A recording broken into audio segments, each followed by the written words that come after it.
నీట్లో మంచి ర్యాంక్ రాని విద్యార్థులకు బెస్ట్ ఆప్షన్ సిఎస్ఈఎంఏ కోర్సులు అడ్మిషన్స్ జరుగుతున్నవి. జై శ్రీరామ్. నా పేరు మాధురి. మీరు చూస్తున్నది సుమన్ టీవీ నెట్వర్క్. ఈరోజు మనతో పాటు ఉన్నారు ప్రముఖ జ్యోతిష్య వాస్తు పండితులు బ్రహ్మశ్రీ గుండెపూడి సుధీర్ శర్మ గారు. నమస్కారం గురువు గారు. జయ శ్రీరామ్. శ్రీమాత్రే నమః. శ్రీ గురుభ్యో నమః. గురుగారు, మనకి వారాహి నవరాత్రులు గత 2-3 ఏళ్లుగా మనకి వారాహి అమ్మ ఉపాసన గాని, పూజలు గాని, నవరాత్రులు గాని చాలా ప్రాచుర్యం పొందాయి కదా గురుగారు. అయితే ఈ నవరాత్రులు మనకి ఎప్పటి నుంచి స్టార్ట్ అవుతున్నాయి అంటారు? జూన్ 26వ తారీఖు నుంచి జూలై 5వ తారీఖు వరకు నాన్న 10 రోజుల పాటు, అంటే నవరాత్రులు 9 రాత్రులు లేకపోతే 10వ రోజున మనం ఉద్వాసం చెప్తాం కాబట్టి 5వ తారీఖు వరకు ఉన్నాయి. 26వ తారీఖు నుంచి ఆషాఢ శుద్ధ పాడ్యమి నుంచి ఆషాఢ శుద్ధ దశమి వరకు 9 రోజులు కూడా మనకి ఈ వారాహి నవరాత్రులు ప్రారంభమవుతున్నాయి. నిజంగా వారాహి అనేటువంటి అమ్మవారు సనాతనం పురాతనం నాన్న, దాంట్లో అనుమానం ఏం లేదు మనకి. కానీ జనాల్లో నానుడి తక్కువ. అవునండి. ఒక 3 ఏళ్ల వరకు 4 ఏళ్ల క్రితం వరకు కూడా పెద్దగా ఎవరికి తెలియదు. ఒక పార్టీ అధినేత వల్ల అది ఇంకా ఎక్కువ జనాల్లోకి ప్రాచుర్యంలోకి బాగా వచ్చింది. వాహనానికి పేరు పెట్టారు. ఆ వాహనం అనేటువంటిది చాలా ఇది వచ్చింది. నిజంగా నాన్న, నేను వారాహి అమ్మవారి గురించి మామూలుగా మా చిన్నప్పుడు మాకు ఎవరైతే నేను ఎక్కువ పురోహితుల మధ్యలో ఒక 43 మంది కమిటీ మెంబర్స్గా ఉన్నటువంటి దేవాలయంలో ప్రధాన అర్చకుడిగా నా 11వ సంవత్సరంలో బాధ్యతలు స్వీకరించాను అన్న. నేను 43 మంది కూడా ఒక్కోళ్ళు 50 ఏళ్ళు 60 ఏళ్ళ పైవాళ్లే, సీనియర్స్ అందరూ చాలా సీనియర్స్. వాళ్ళందరి మధ్యలో నలిగాను కాబట్టి నాకు ఈ సబ్జెక్టు, లేకపోతే నాకు సంబంధం లేదు. మామూలుగా గుళ్ళలో చేసుకునే వాళ్ళందరిలాగా చేసుకున్నట్టయితే ఏమీ ఉండేది కాదేమో. అంతమంది మధ్యలో నలిగినప్పుడు 11 సంవత్సరాలు చేశాను నేను అదే దేవాలయంలో ప్రధాన అర్చకత్వం. నా 11వ సంవత్సరం నుంచి 22వ సంవత్సరం వరకు అదే దేవాలయం. నా వివాహం కూడా అదే దేవాలయంలో అయింది. మా అక్క జిల్లాలో పెళ్ళిళ్ళు కూడా అదే దేవాలయంలో పూర్తి చేసుకున్నా. హరిహర క్షేత్రం అని పెద్ద దేవాలయం. ఆ దేవాలయంలో కమిటీ మెంబర్స్ అందరూ కూడా పురోహితులు నాన్న. బ్రాహ్మణ సంక్షేమ సంఘం వాళ్ళు కట్టినటువంటి దేవాలయం, శివాలయం. అంతకుముందు పురాతనం సత్యనారాయణ స్వామి వారి దేవాలయం మీద 100 ఏళ్ల క్రితం అయింది. ఆ దేవాలయంలో పనిచేసేటప్పుడు మాకు మావయ్య గారు అని ఒక ఆయన పిలిచేవాడిని నేను. తూడిపల్లి సుబ్బారావు గారు అని వారు లేరు ఇప్పుడు. వారిని బాగా క్లోజ్గా ఉండేవాడిని. మా ఇద్దరికి ఒక రిలేషన్ ఏంటంటే, ఆయనకి ఏజ్డ్ పర్సన్ ఆయన నేను ఒకే హైట్లో ఉండేవాళ్ళం అనమాట. కొంచెం హైట్ తక్కువ కదా, ఒకే హైట్లో ఉండేవాళ్ళం ఇద్దరం. దానివల్ల ఇంకా క్లోజ్నెస్ ఉండేది. మావయ్య గారు అని పిలిచేవాడిని. ఆయన ఆ 43 మంది పురోహితుల్లో కూడాను ప్రత్యంగిర వారాహి చేసేది ఆయన ఒక్కడే. అంటే అందరూ చేయరా అండి? అందరు చేయరు నాన్న. చాలా కష్టతరమైనటువంటి ఉపాసనా మార్గం అది. అందులో నేను అమ్మవారికి సంబంధించినటువంటి వ్యక్తిని అని చెప్పి నాకు ఆ తర్వాత తెలిసింది. ఎందుకంటే ఆయనతో క్లోజ్ ఎందుకు చేసింది, ఆయన అమ్మవారి ఉపాసన చేస్తాడు కాబట్టి, నాకు అమ్మవారంటే ఇష్టం కాబట్టి మా ఇద్దరిని క్లోజ్ చేసింది, బాగా క్లోజ్గా ఉండేలాగా చేసింది కదా. ఆయన దగ్గర చిన్నప్పటి నుంచి అడిగేవాడిని, నాకు వారాహివి మావయ్య అంటే, నీ మొహం ఇప్పుడు దేనికి రానేవాడు. నేను అక్కడి నుంచి వచ్చే ముందు నాకు ఇచ్చారు వారాహి ఈ ప్రత్యంగిర. దాని తర్వాత సిద్ధేశ్వరానంద భారతీ స్వామివారి దగ్గర కూడా, మన కృతాళం పీఠాధిపతి స్వామివారి దగ్గర కూడా కొన్ని మంత్రాలు తీసుకున్నాను. దశమహావిద్యల్లో అవి ఉపాసన చేస్తూ వచ్చాను నేను. ఈ వారాహి అనేటువంటిది మా చిన్నప్పటి నుంచి తెలుసు, కానీ జనాలకి తెలియదు. నిగూఢంగా ఉన్నటువంటి ఒక నిప్పులాగానే ఉండిపోయింది, కానీ అమ్మవారి పేరు తెలియదు. ఎప్పుడైనా కాశీకి వెళ్ళి వస్తే జనాలకి తెలిసేది. కాశీలో వారాహి అమ్మవారి దేవాలయం ఉంటుంది, కానీ అమ్మవారి రూపాన్ని కూడా మనకి చూడండి పై అంతస్తు నుంచి చూస్తాం. జస్ట్ మనం కిరీట భాగం నుంచి ఇట్లా కింద నుంచి చూస్తుంటాం. పైనుంచి ఒక మనిషిని చూస్తే టాప్ యాంగిల్ నుంచి ఎలా ఉంటుందో అలానే చూస్తాం, మనం పూర్తిగా చూడలేము. మొన్న మధ్య కాశీలో ఒక వ్యక్తిని అడిగితే, ఆ వారాహి అమ్మవారి గుడి పక్కనే కొన్ని ఇళ్ళు ఉన్నాయి, అమ్మవారి ఒరిజినల్ ఫోటో ఏదైనా దొరుకుతుందా అంటే, మేము మా తాతల ముత్తాతల దగ్గర నుంచి ఇక్కడే ఉంటున్నాం, ఇంతవరకు అమ్మవారి పూర్తి విగ్రహం మేమే చూడలేదు, ఫోటో ఎక్కడి నుంచి దొరుకుతుందని చెప్పాడు. అంత శక్తివంతం, గ్రామ దేవత. అక్కడ మన కాశీ మొత్తానికి గ్రామాన్ని సంరక్షించేటువంటి పట్టణ సంరక్షణ దేవతగా వారాహి అమ్మవారు ఉంటుంది. కాలభైరవుడేమో క్షేత్రపాలకుడు అవుతున్నాడు, ఈవిడేమో సంరక్షించేటువంటి దేవతగా అమ్మవారు ఉంటుంది అక్కడ వారాహి అమ్మవారు. మరి ఎన్నో వేల సంవత్సరాల క్రితమే ముందుగా వారణాసిలో, కాశీలో మనకి. మరి ఇప్పుడు కొత్తగా వస్తున్నటువంటి దేవతం కాదుగా. కాబట్టి జనాలకి నానుడి లేక అమ్మవారిని ఎంతసేపటి భయంకరమైనటువంటి దేవతగా, ఉగ్రదేవతగా అందరూ కూడా అమ్మవారిని ఇచ్చేసేసి జనాలందరికీ దూరం చేశారని చెప్తాను నేను.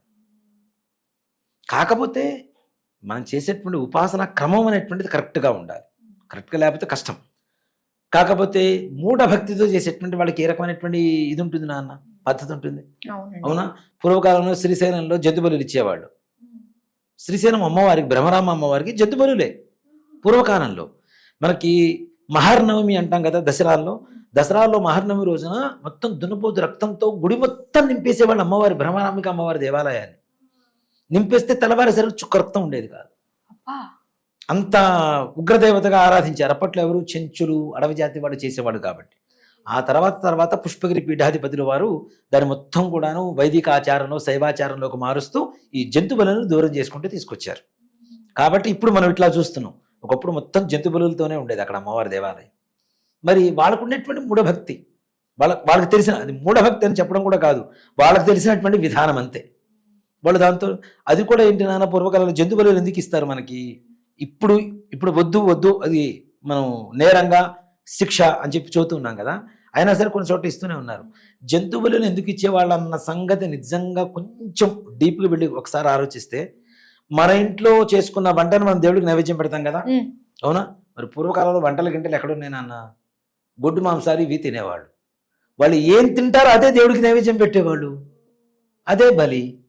ఓకే, అవునా? వాళ్ళు ఇప్పుడు మనం ఏం తింటే అదే నైవేద్యం పెడుతున్నాం మనం.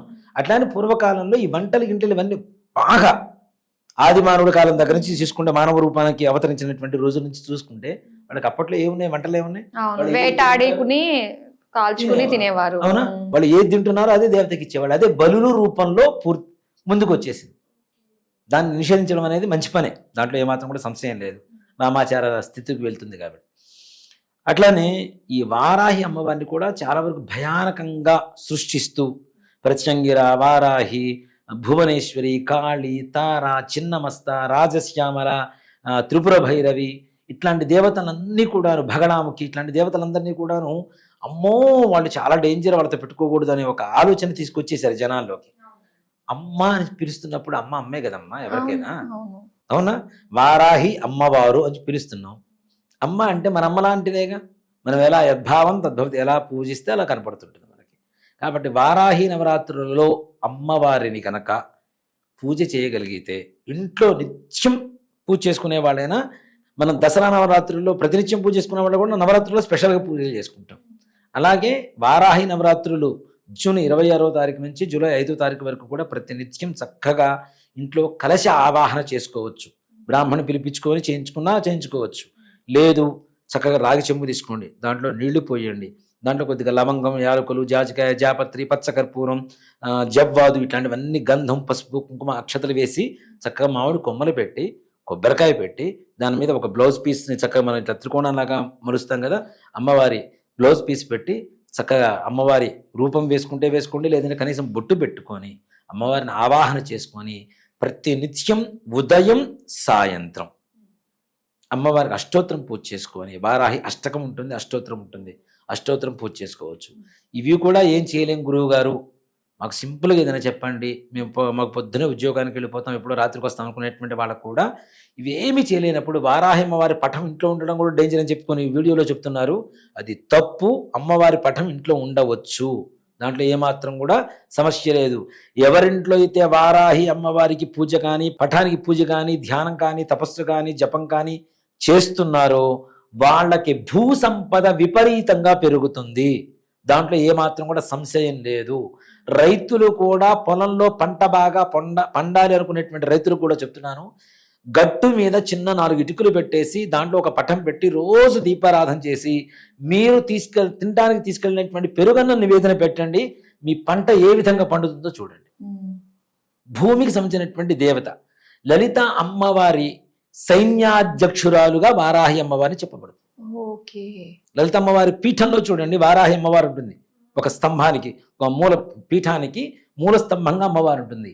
సర్వసైన్యాధ్యక్షురాలుగా వారాహి అమ్మవారిని చెప్పబడుతుంది లలిత అమ్మవారికి. అందుకనే వారాహి అనేటువంటి నామం లలితా సహస్రనామంలో వస్తుంది మనకి కదా. కాబట్టి వారాహి అమ్మవారికి పూజ చేయడం తప్పు కాదు, పటం ఉండడం అంతకంటే భయంకరం కాదు, ఏమీ కాదు. ఇంట్లో పెట్టుకోండి. మీరు అమ్మ అని పిలిస్తే పలికేటువంటి తక్షణమే స్పందించేటువంటి శక్తి వారాహి అమ్మవారు తప్పనిసరిగా. నిజంగా నాకు కూడా ఏదైనా కష్టం వచ్చినా అమ్మ ఏంటమ్మా అని చెప్తే నెక్స్ట్ డే మార్నింగ్ నాకు ఆ కష్టం కూడా ఎట్లా ఉంటుందంటే, దూది పింజన కనుక తీసుకెళ్ళి నిప్పుల్లో వేస్తే ఎలా కాలిపోతుందో అలా ఆ కష్టం వెళ్ళిపోతుంది నాకు. అంత గొప్ప అనుగ్రహాన్ని ఇస్తుంది అమ్మవారు. రాత్రి సమయంలో ఇంకాస్త ఎక్కువగా అమ్మవారి అనుగ్రహం ఉంటుంది నాన్న. వీళ్ళని రాత్రి దేవతలు అంటారు. అంటే వారాహి అమ్మవారు దశమహావిద్యలో అమ్మవారు కాదు, కానీ ఈ దేవతలందరూ కూడాను రాత్రి దేవతలు అంటారు, శీఘ్ర దేవతలు అంటాం. రాత్రిపూట సంచరిస్తూ ఉంటారు, శీఘ్రంగా అనుగ్రహిస్తూ ఉంటారు, తొందరగా అనుగ్రహిస్తూ ఉంటారు. కాబట్టి ఇప్పుడు మీ ఎదురుగా మీ గురించి నేను మాట్లాడితే, గొప్పగా మాట్లాడితే మీరు నాకు ఫేవర్ అవుతారు. మీరు లేనప్పుడు మాట్లాడితే ఏముంటుంది, ఓకే పర్లా, ఎవరి ద్వారా విన్నా కూడా పలానా వాడు నా గురించి గొప్పగా మాట్లాడా, సరే మంచిది అనుకుంటాం. కానీ డైరెక్ట్ వింటే ఏమవుతుంది మీకు, అవునా? కాబట్టి దేవతలు సంచరించేటువంటి సమయంలో పూజ చేయడం ద్వారా ఇంకాస్త తొందరగా మనకు అనుగ్రహం కలుగుతుంది. ఆ దేవతకు డైరెక్ట్ చెప్పేస్తున్నాం కదా, ఉంటుంది కదా, చూస్తుంది కదా మనం చేస్తున్న పూజను కూడా.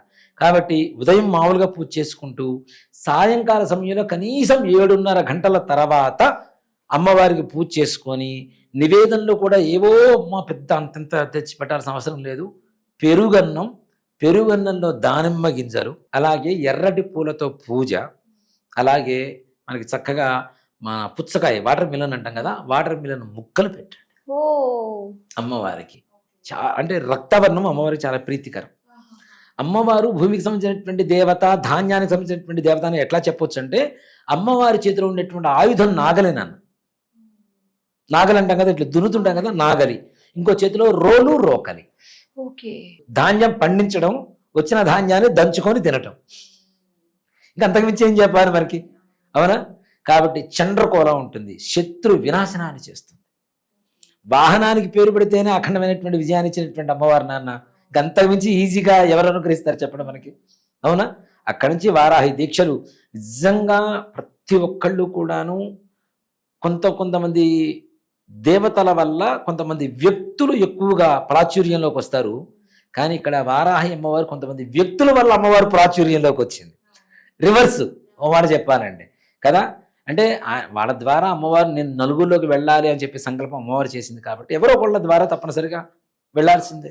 అది ఆయన ఎంచుకుంది, ఆయన ఎంచుకున్నాడు అమ్మవారిని. కాబట్టి విజయం ఆయనకు వచ్చింది.